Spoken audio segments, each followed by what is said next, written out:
Okay, so we are back with yet another topic of pediatrics, and that is iron deficiency anemia. So, what are the important points that you need to know about iron deficiency anemia? That it can present with fatigability, dyspnea, bowel issues, pallor, tachycardia, and palpitation. So, these can be the presenting symptoms of the disease.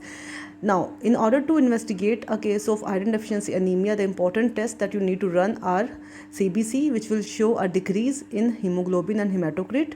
When you will do the RBC indices, they will show a MCV of less than 80 femtoliter, an MCV of less than 25 picogram, an MCHC of less than 27 gram per deciliter, and an RDW of more than 15%.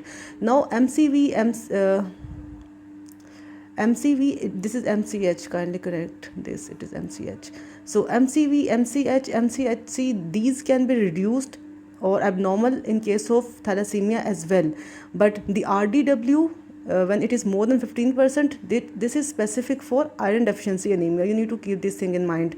So RBC and indices will show a fall in MCV, MCH, MCHC, and a rise in RDW of more than 15%.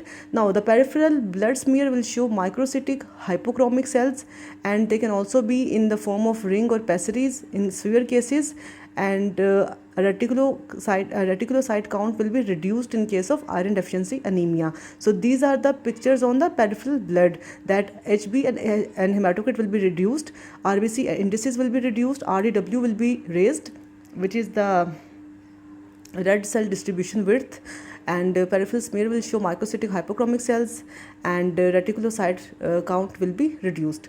Now, bone marrow studies will show erythroid hyperplasia, and bone marrow iron will be absent. And we will test this with the help of Prussian blue stain, and there will be a negative Prussian blue reaction in case of iron deficiency anemia. The bone marrow will be deprived of any iron, and this is gold standard. Bone marrow iron studies is gold standard to diagnose a case of iron deficiency anemia. So the next test will be serum iron profile, and serum iron profile will show a fall in serum iron, a fall in serum ferritin, and a reduced serum ferritin concentration will be diagnostic for iron deficiency anemia. Now, serum iron profile includes serum ferritin, iron, transferrin saturation. Now, what you need to know is that in case of iron deficiency anemia, serum ferritin, iron, and transferrin saturation will be reduced, and total iron binding capacity, serum transferrin receptor, and red cell protoporphyrin will be increased. So there are certain indices which will be reduced in case of iron deficiency anemia, and there are certain indices which will be increased in case of iron deficiency anemia. And ferritin, iron, and transferrin saturation will be reduced, and total iron binding capacity, serum transferrin receptors, and red cell protoporphyrin will be increased. Okay, and another indicator for iron deficiency anemia is hepcidin, and hepcidin will also be reduced in case of iron deficiency anemia. Up till now, we have discussed the important investigations for iron deficiency anemia. Now, there are certain causes for aplastic anemia. So, aplastic anemia can result as a result of exposure to certain drugs and chemical agents like cytotoxic drugs and sulfonamides, certain viruses like EBV, like HBV, HIV, parvovirus B19.